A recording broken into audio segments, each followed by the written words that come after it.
Abogerezi ba firimu abegattira mu kibiina ekibagatta ki Uganda Video Jokers Guild nga bakulembeddwamu ssentebe waabwe Bukenya Herbert amanyiddwa nga Vijje Munu baabulidde ekibiina kya NRM kibawagidde okumala ebbanga ne beegatta ku kisinde kya People Power nga bagamba bakoye okuvumibwa abantu olw'okuwagira NRM. Gamba nti nalya ssente za NRM balowooza watya mulowooza natya siryanga era ekisaati eno edde kugombolola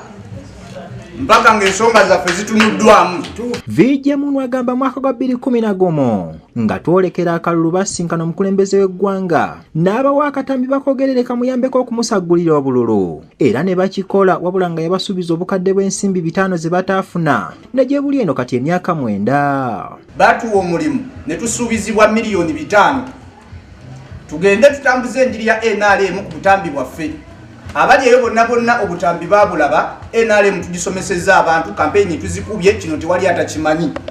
Wabula ekituleese olunaku olwaleero ekituleetedde okusala eddiiro nti ssente zaffe tuzibanjiriza emyaka 9 okuva 2011 okutuuka olwaleero akasente kaffe tetukalabako twakoma ku mmere gye twalya n'emitwalo 10 egya transport n'okutuvuga mu basi ne batuleka ku City Square buli omu adde gy'asula. Bano bategeezezza nti emirundi mingi babadde nga baagala okusisinkana pulezidenti bamubangi wabula nga abakulu babasenza luti nga kati okukolera obwereere ekisingako okukolera People Power ne bamanya nti baweereza abantu ba bulijjo. Tukyuka nga ffe abakulembeze okugenda mu People Power olw'ensonga gye tuwa nti tetusobola kukolera charity nga tukolera NRM. Pulezidenti waffe atulemye okutuukako so nga ate munnaffe owakamyufu tusobola okumutuukako. Wukasha Kawujamirira amanyiddwa nga Vijje Shami agamba omulimu gwe bakola munene ne batasasulwa kyokka nga kati kyewuunyisa okulaba nga bakulu mu NRM batandise okubeetaaga baddemu okuwenja akalulu. Mukadde kano kubatandise okuddamu okutwetaagira baddamu tukubira amasimu tukole emirimu emipya ne tugamba nedda olede tubanjayo emirimu emikadde tuli betegefu okulisivinga ssente ze twakolera edda naye nga ku mulundi guno tugamba tibwe tubanga tukyabanja ssente ekadde tukolereko n'ewalala kubanga naffe nga bwe tukola tusanga okunyigirizibwa mirimu egy'enjawulo ne tugamba katukolereko ku bantu omukulembeze oba tumwagala either asasule ssente zaffe ze twakolera oba ayongereko n'endala ez'okukola omulimu omupya oba tudde ku ludda olumugjayo tuteekeyo anaatutegeera. Ng'omuntu yenna yeetaaga obuyambi ne bavijje bano bagamba balina famire ez'okulabirira kale nga kibakoyibwe bannabyabufuzi okubakozesa ng'amadaala kwe balinnyira olwo bwe batuuka waggulu ne babeesamba nga Naswi bwe yeesamba engalabi. Ebintu bya Uganda kirabika bifuuse endooza byakubeera ng'abantu kuvaayo kubeera nti nno ki olina kwogera ku mawulire balyoke bategeere nti naawe you are in need nenga mu kaseera kano obwetaavu ddala weebuli tuli mu mayumba tufa. Okusinziira ku kakiiko k'ebyokulonda akalulu kabonaako omulundi guno bannabyabufuzi baakukanoonyeza ku TV, radio ne social media era ng'abantu bano bamu ku abo bannabyabufuzi be bagenda okweyambisa okusaggula obululu. Mu ngeri emu bannakisinde kya People Power banjudde abavubuka envumula bagenda okutambuza enjiri y'ekisinde ekinaabasobozesa okuwangula entebe ennene mu kalulu akabindabinda nga ne mutabani w'omukukunavu Tamale emirundi naye ayanjuddwa mu kisinde kino. Mu ngeri enjawulo okwaniriza muto waffe era omwana waffe gwe bayita Tamale emirundi Junior. Omukulu ono ye mutabani wa gwe bayita omukukunavu Joseph Tamale mirundi kati Jeyoli ya Joseph Jeyono ya Junior. To my brother and nzikiriza nkutikire engule. Robert Kyagulanyi Ssentamu nga yakulira People Power ategeeza nti buli muntu ayagala okwesimbawo ku kada y'ekisinde atandika okuggyayo empapula ze. That we are calling upon all leaders that intend to run on the People Power ticket. Kindly reach us, let's connect. It's just like we're doing it with the presidential race. We can only beat the dictatorship when we stand together. And we cannot come together unless if we are organized. So, just like we're doing it at the presidential level to see that we have one candidate battling the Museveni establishment candidate, we want to do the same all the way down from districts to MPs to councillors all the way down to LC1. Bino byonna byogereddwa mu lukuŋŋaana lwa bannamawulire olutuuziddwa ku kitebe ky'ekisinde Kamwokya. Abaana babo basazeewo bana muli bakabi omwami wange ali mabega mukwano jangu wano atalabika jangu wano mu maaso ga tyaba jangu wano mu maaso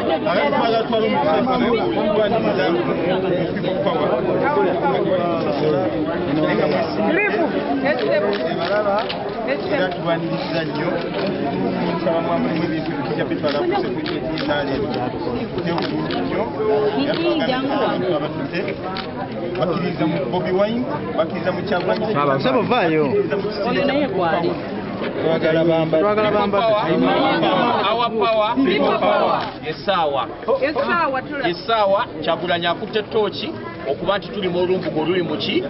Uganda okununula eggwanga lyaffe. Bassebo ne bannyabo twegasse ku kisinde ekya people power okuba nti tugenda kubanga tulwanirira eggwanga lyaffe nga kye twasookeddeko. Njagala okusooka okwebaza Maama Nsasagge neebaze chairman omulimu gwe bakola ogw'ettendo okuba nti bagenda kuba bagenda mu bitabo ebyokuba nti baanunula eggwanga lino era baanunula eggwanga ne Kyagulanyi. People power, our power, people power. amalo gono tujja butwala ku sekurityeti tumanyi weeri sooka ojja kunkakulira ya muzeeyi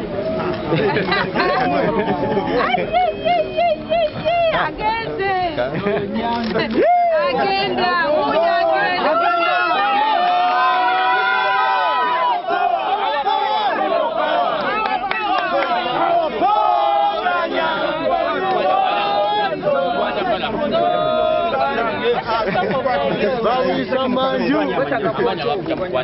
kale mwebale nnyo mwebalire ddala n'omukyala Asia Nabisereki Naabi naye njagala okwebaza omukisa guno ogutuweereddwa. Mukisa gw'amaanyi nnyo ogw'okuba nti tuvuddeyo ne tulaba ekituufu.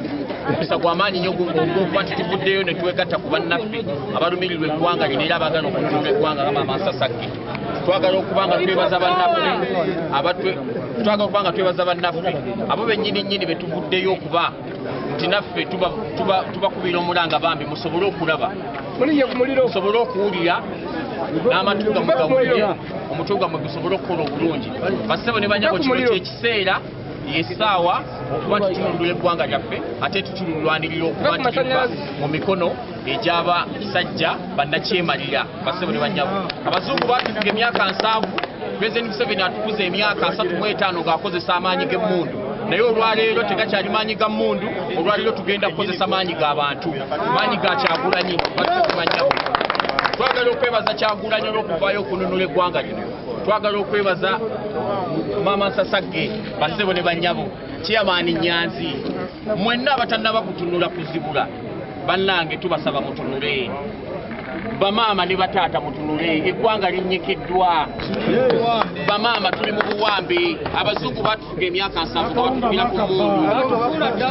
President Museveni atukuza emyaka 35 atufugidde ku mmundu. Kyekiseera yessaawa tuveeyo tuyimirire ku magulu gaffe ate tutambule. People power, our power, people power. nakuba tubuulira ku baana abavubuka b'NRM b'okyusizza ne bayita mu people power wabajeewa abaana abo nno munnange saaba kima bukimi gye baali wabula abaana abo bantumira omuntu yabagamba ko babuuza twagala joininga kisinde tukoze tutya ne babagamba nti ono mukyala yalidinga task force era yakwasaganya abaana bonna bulaba Nsasagge era yensonga lwaki nze Maama Nsasagge amanya amatuufu nakitende kyo yakwasa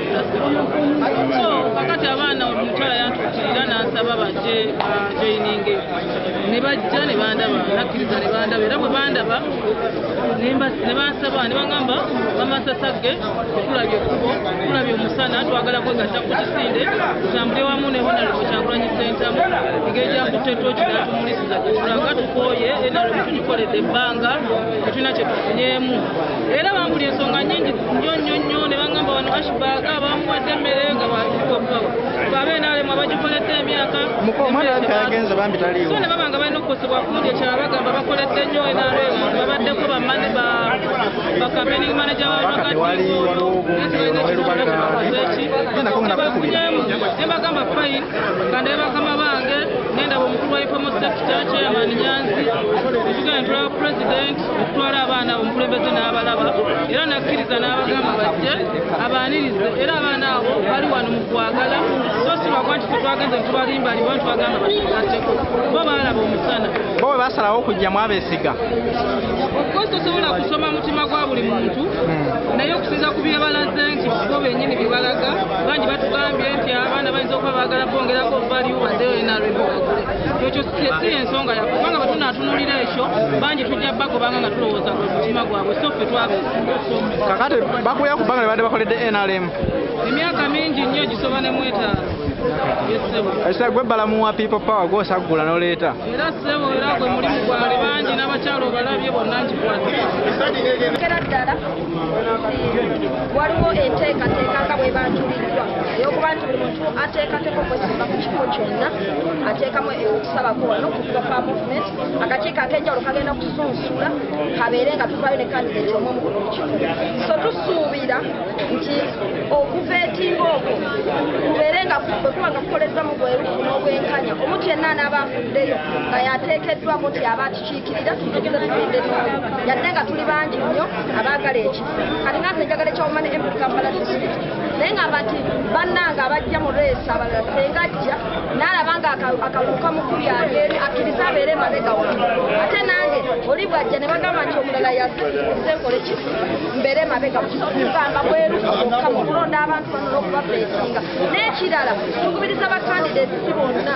nti tojja wano na bigendererwa byo ebigendererwa kyakuna by'abantu kubanga eno people power ate kana akakiiko tekagenda kukaka bantu tikabakwase bakandidate naye kagenda kubeetinga dakabe muntu kyali mu bantu wansi oyo gwe kagenda okubeera nga katunulira ne sanitazenga kabeere nga kasalawo so ffe nze ndi mweteefuteefu bagenda okwesima ekifo ky'omubaka omukyala wa Kampala district kuba tezija mukuvuganya bakolwaleyo kiragiro kwekubeera nga bategeeza buvunaanyizibwa abakulembeze abamu ekyo kigenda kuyambako principal bwe bahonere Kyagulanyi n'emigugu gy'abadde alina n'abantu abangi abadde bamuzuukirira kibeere nti obuvunaanyizibwa bugabanyizibwa kuba olugendo lwetugendako luno nga twalutandise dda ate n'ekibadde okwekubeera nti abantu bakyusa endowooza yaabwe okuva mu bibiina ebimu bye babaddewo n'okubeera nti bakkiririza n'enkola eya people power so byonna okutwaliza wamu era twebaza n'ekyokubeera nga basazeewo bakama baffe ku nsonga y'okutongoza omuntu omu yombeera nga mbadde abantu 10 oba 20 ku kifo ekimu kyemwagala okubaka pa palamenti nti abeere wa people power muntu omu kuba abalonzi abadde basaba ekyo kibayita amaanyi g'abantu bagenda kubeerawo obuzibu bwonna era tukyaniriza nsekule example ng'ewe Lubaga bwe tuba nga olukiiko lusazeewo luwe omukulu mu biru oba oli mwetegefu musimba emabega ndi mwetegefu okukkiriziganya n'akakiiko kiika n'abakasazeewo kuba nsuubira okwebuuza bagendera ddala ku ground ne babuuza abantu ne babuuza nti yadde amaloboozi mangi yadde obwetaavu bungi yadde abaagala ekifo ekyo bangi naye ani gwe mwagala yenna gwe banaabasazeewo nga kugondera just accept that being a member of parliament or being a mayor is not all, but what we are looking for, our main principles are changing. If that is the case, then we should agree. It's good we have a committee which has been put in place, which has a mechanism to go by identifying and if you are not chosen, just lie behind the one who is chosen so that we can fulfill and be successful in the coming election.